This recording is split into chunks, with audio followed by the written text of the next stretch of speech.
Question number next कहना चाह रहा है if u minus v is equal to x minus y into x square plus 4xy plus y square and f z is equal to u plus ultra v is analytic function of z is equal to u plus ultra v, find out the value of f of z in terms of z।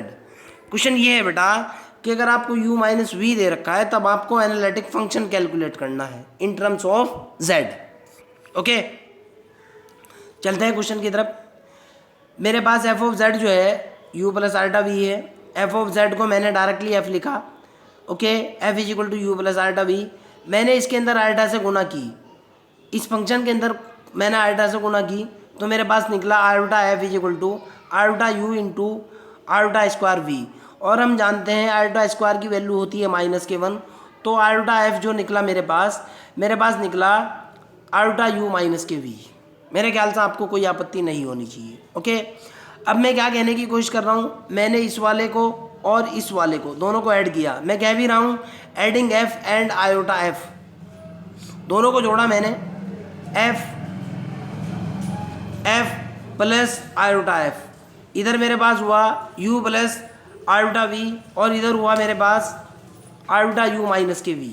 Okay, इधर मैंने दोनों के अंदर से f common ले लिया बेटा, यहाँ से मैंने f कॉमन लिया 1 प्लस आयोटा इंटू एफ। इसका रियल पार्ट देखा मैंने, रियल पार्ट ये और ये है u माइनस वी। इमेजनरी पार्ट ये था, आयोटा कॉमन ले लिया, u प्लस के v बचा। ओके, अब मैंने क्या किया, ये जो मेरे पास फंक्शन वाला ड्रम है, ये जो फंक्शन का ड्रम है, मैंने इसको कैपिटल F के बराबर मान लिया। और आपको भी पता है कि ये रियल पार्ट है, ये इमेजनरी पार्ट है। इसको मैंने डायरेक्टली जो है ये वाले पार्ट को मैंने मान लिया कितना, u। देखो आप कैसे माना मैंने, ठीक है ना। इस वाले पार्ट को u माइनस वी को मान लिया मैंने कैपिटल U, और u प्लस वी को मैंने मान लिया कैपिटल V। अपनी सुविधा अनुसार आप चाहो तो डायरेक्ट भी कर सकते हो। क्लियर, फंक्शन को कैपिटल F मान लिया, u माइनस वी को कैपिटल u प्लस वी को कैपिटल V। क्लियर, तो मेरा फंक्शन जो बना बेटा, जैसे मैं वैल्यू डालूंगा ये फंक्शन बना मेरे पास एफ ऑफ u प्लस के आयोटा वी। मेरे ख्याल से यहाँ तक आपको कोई आपत्ति नहीं होनी चाहिए। ओके, क्वेश्चन के अंदर जो मेरे को दे रखा है बेटा, ध्यान से देखना, क्वेश्चन के अंदर दिया हुआ है, क्वेश्चन के अंदर जो दिया हुआ है u माइनस के v की वैल्यू दे रखी है ना। ये देखो आप, मेरे को क्वेश्चन के अंदर दिया हुआ है u माइनस के v, u माइनस वी दे रखा है x minus y x square plus के y square plus 4xy। Okay, और u माइनस वी की वैल्यू है मेरे पास कैपिटल U, अर्थात कैपिटल U बराबर u माइनस वी बराबर x minus y x square plus 4xy plus के वाई स्क्वायर। No problem. अब मैंने इस u को, ये जो u माइनस वी को u मानते हुए मैंने del u over del x किया। Okay, del u over del x इसका किया और इसका किया, मैंने del u over del x कर दिया। यहाँ दो फंक्शन है, पहले वाला ये है, दूसरा ये है। फर्स्ट एज या second as it is differentiation of first किया, plus first as it is differentiation of second, differentiation by part का यूज़ किया। और यहाँ से मेरे पास जब मैं इसको डिफरेंशिएट करूँगा, इस वाले को डिफरेंशिएट करूँगा, ये तो निकल करके आएगा 1 इंटू सेम स्टेप। और जब मैं इसको डिफरेंशिएट करूँगा ये होगा प्लस x माइनस के y, तो एज इट इज ही होगा ये। जब मैं इसको डिफरेंशिएट करूँगा ये होगा मेरे पास 2x, और यहाँ से मेरे पास कितना निकल कर गया भाई 4y, ये वाला स्टेप हो जाएगा 0। क्लियर, तो यहाँ से del u over del x की जो वैल्यू निकली, ये देखो आप, जब मैं इसको डिफरेंशिएट किया, इसका डिफरेंशिएशन 1, ये एज इट इज, ये वाला एज इट इज, इसको डिफरेंशिएट किया 2x, इसको डिफरेंशिएट किया 4y, ये 0 हो चुका। अर्थात मेरे पास del u over del x की वैल्यू जो है ये आ चुकी। ओके, अब del u over del x की वैल्यू जो है, नाउ मिलने थॉमसन मेथड लगाने के लिए मैंने phi1 z0 कैलकुलेट किया। phi1 z0 का मतलब ये होता है कि del u over del x के अंदर x बराबर z पुट करना है, y बराबर 0 पुट किया। यहाँ मैंने z पुट किया z स्क्वायर, यहाँ x की जगह z, y की जगह 0 पुट करते ही 0, ये वाला पोर्शन 0 मैंने 0 कर दिया। फिर प्लस का निशान, x की जगह z, y की वैल्यू 0, फिर गुणा का निशान, x की जगह यहाँ z, 2z आ चुका, y की वैल्यू 0। ओके, आपके सामने है पूरी इक्वेशन के अंदर एक्स बराबर जेड, वाई बराबर 0 पुट कीजिए, आपके पास निकला पहला जेड स्क्वायर प्लस के 0, जेड इंटू 2z। मैंने अंदर गुना किया जेड स्क्वायर और ये मेरे पास निकला 2z इंटू जेड। क्लियर। और मैंने 5-1z को कैलकुलेट किया, 5-1z 0, Z square plus 2z square यानी 3z स्क्वायर। ओके, मेरे पास u जो था, ये मेरे पास u था, x माइनस के सॉरी u माइनस के v, x minus y x square plus 4xy plus के वाई स्क्वायर। अब मैंने इसको क्या डिफरेंशिएट किया, partially differentiate with respect to y, इस क्वांटिटी को। ओके, तो जैसे ही मैं पार्शली डिफरेंशिएट करूंगा मेरे पास निकला del u over del y is equal to del over del y this function. फिर बाई पार्ट फर्स्ट सेकंड का यूज़ कर लिया मैंने। ओके, मैंने यहाँ से किया first as it is differentiation of second plus second as it is differentiation of first. ये तो एज इट इज, जब इसका y के रिस्पेक्ट में डिफरेंशिएट करूँगा ये तो 0 हो जाएगा।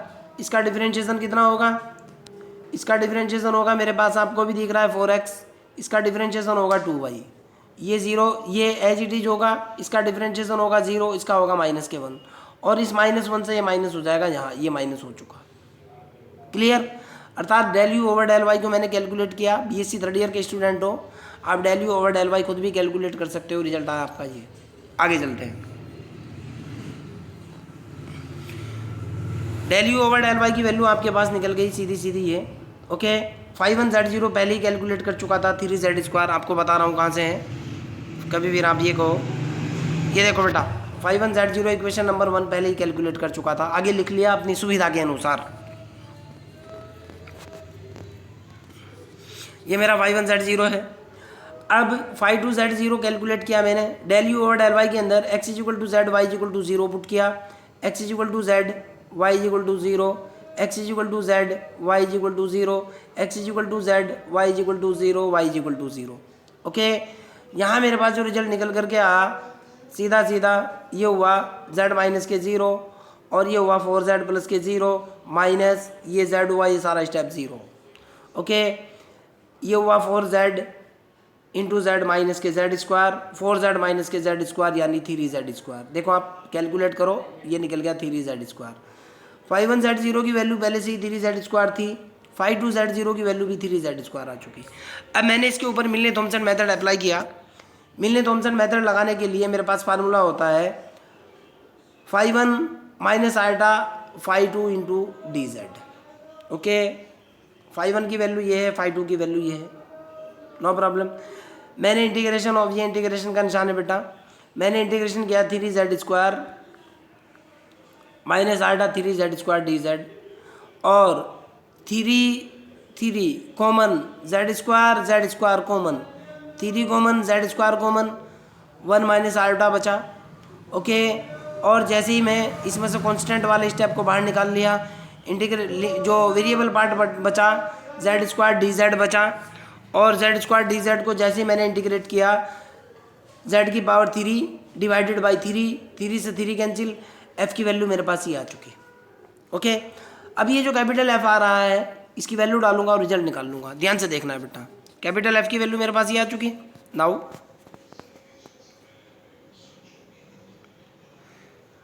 कैपिटल एफ देखो क्या है आपके पास,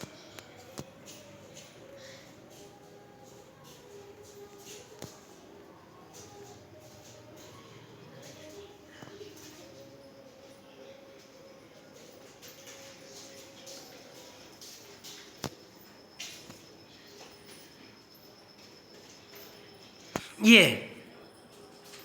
कैपिटल एफ आपके पास 1 प्लस आयोटा इंटू एफ। ये देखो आप 1 प्लस आयोटा, क्लियर है ना।